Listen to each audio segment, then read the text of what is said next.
Et enfin, le 7e art, Star Wars, le réveil de la force bat des records aux États-Unis et dans le reste du monde, et ce notamment au niveau des produits dérivés qui pourraient générer jusqu'à 2 milliards de dollars de recettes pendant les fêtes.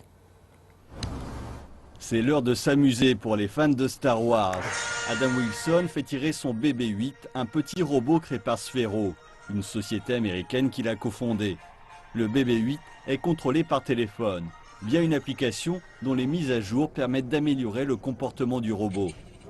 C'est ainsi que vous pensez que seront les choses à l'avenir. Je ne veux pas que mes choix restent simplement en l'état. Ils s'amélioreront constamment, il y a une raison d'y revenir. Cette philosophie imprègne la franchise Star Wars, dont le BB-8 fait presque partie.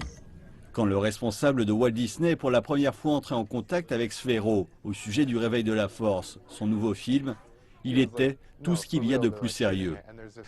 Il disait non pour de vrai. Il le filme et il y a un nouveau robot dans ce film qui ressemble à votre produit.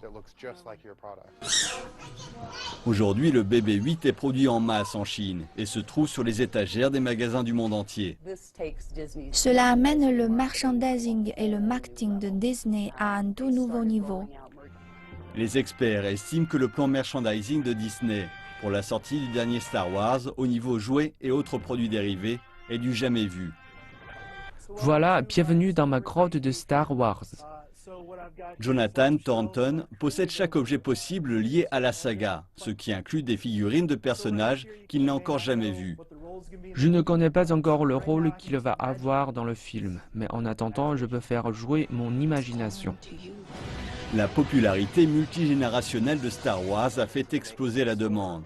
Et la chaîne d'approvisionnement est beaucoup plus sophistiquée que quand le premier épisode est sorti il y a 40 ans.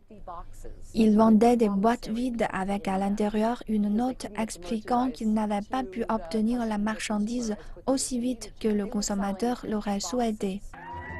La situation n'a pourtant pas vraiment changé aujourd'hui. C'est fou de voir les fans qui enfoncent les portes. Il y a une limite, 2 par personne. Il y a des gens qui en prennent 2 tout de suite et se dirigent directement vers la caisse. Les jouets Star Wars pourraient générer jusqu'à 2 milliards de dollars de recettes pendant les fêtes. C'est une bonne nouvelle pour des sociétés telles que Sphero. Cela va au-delà de ce que nous avions imaginé.